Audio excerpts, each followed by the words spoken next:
Baik, selanjutnya teman-teman, kita melanjutkan pada bagian yang ketiga ya, pada slide yang ke-12 ya, tentang bagaimana menciptakan lingkungan yang mendukung untuk sebuah proses kegiatan pembelajaran.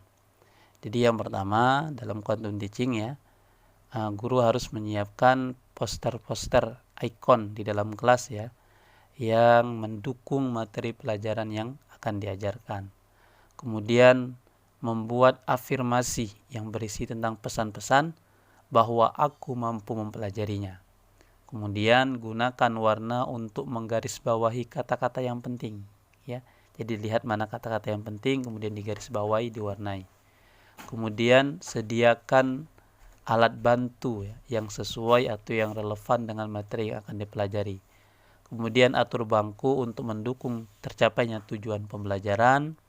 Kemudian sebarkan aroma ruangan kelas untuk memberikan ketenangan dan relaksasi. Jadi jangan sampai dalam kelas itu baunya tidak nyaman ya untuk siswa dalam proses pembelajaran. Dan yang terakhir, putarkan musik. Kemudian selanjutnya untuk menyingkat waktu, pada slide yang ke-13 tentang bagaimana menciptakan rancangan pengajaran yang dinamis ya.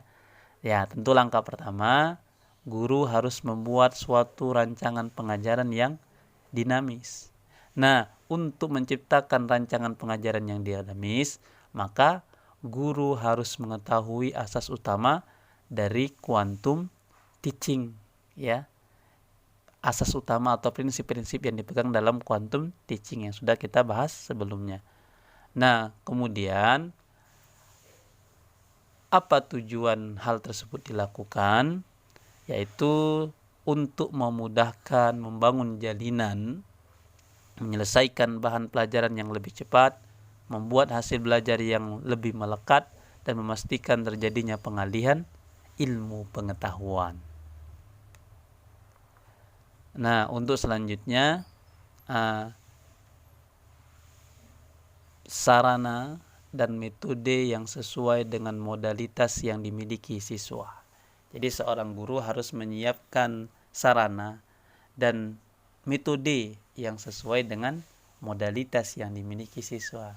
Apa aja modalitas itu? Tadi sudah kita singgung, yaitu ada yang visual, auditory, dan kinestetik.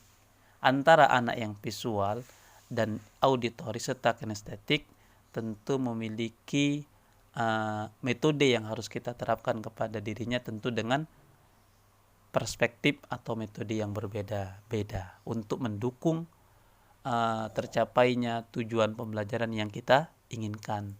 Misalnya dalam visual bisa menggunakan kertas tulisan berwarna untuk membuat grafik yang berisi informasi penting lalu digantungkan di dalam kelas. Kemudian seorang guru berdiri tenang saat menyajikan informasi dan sebagainya ya. Nanti bisa teman-teman baca sendiri dalam PDF-nya ya. Kemudian dalam auditori, misalnya guru menggunakan kreasi vokal ya.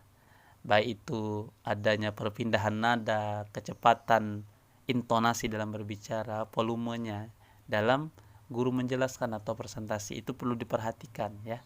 Kemudian bisa juga seorang guru berinisiatif membuat lagu ya, atau menyuruh siswa menciptakan lagu terkait dengan materi-materi atau pokok-pokok pembahasan ya yang dipelajari dalam kelas ya. Bisa dibuat dengan musik dan lain sebagainya. Itu bisa teman-teman baca sendiri.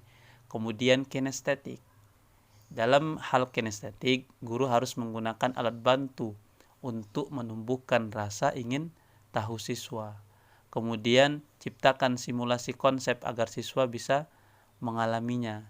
Dan cobalah berbicara dengan setiap siswa walaupun hanya ucapan salam atau ungkapan bahwa ibu atau saya merasa senang karena kamu bisa berpartisipasi dalam kegiatan pembelajaran.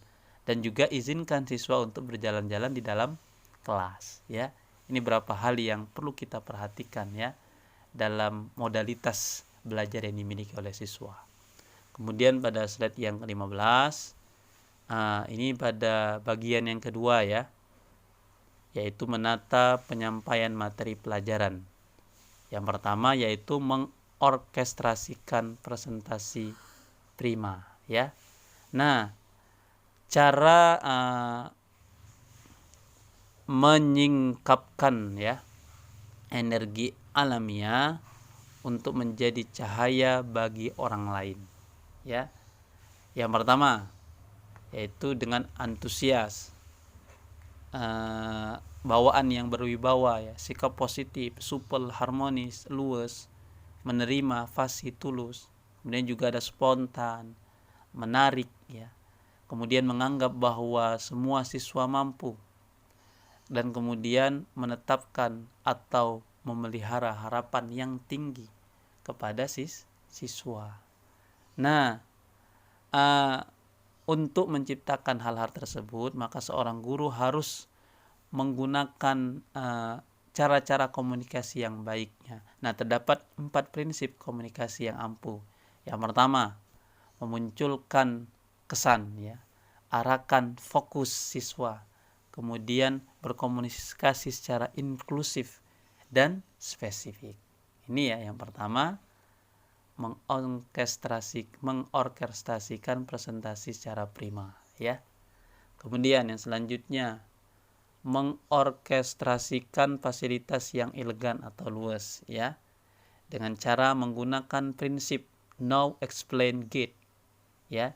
Know what you want, explain with what you want, get what you want atau feedback. Kemudian yang kedua, mempengaruhi perilaku siswa melalui tindakan, ya. Kemudian menciptakan strategi berpikir.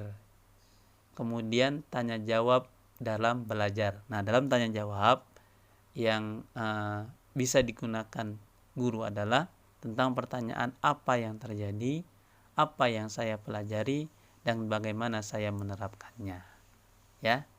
Kemudian yang bagian terakhir pada slide yang ke-17, bagaimana cara mengorkestrasikan keterampilan belajar. Yang pertama, konsentrasi secara terfokus. Kemudian berikan semangat siswa untuk terus mencatat. Kemudian organisasi dan persiapan tes. Kemudian mengajak siswa untuk terus membaca, ya, supaya mereka terlatih untuk membaca secara cepat. Dan kemudian ajarkan kepada siswa tentang bagaimana upaya atau teknik mengingat yang baik, ya, baik itu dengan metode hafalan dan metode-metode lainnya, ya. Mungkin itu ya terkait dengan materi yang bisa saya sampaikan dalam pertemuan ini. Mudah-mudahan bisa bermanfaat. Saya sangat mengharapkan, ya, kritik, kemudian saran, kemudian pertanyaan, diskusi kita harus berjalan, ya. Baik teman-teman, silakan nanti yang mau bertanya, mau mengkritisi, mau menyanggah dan sebagainya, saya persilakan. Terima kasih. Wassalamualaikum warahmatullahi wabarakatuh.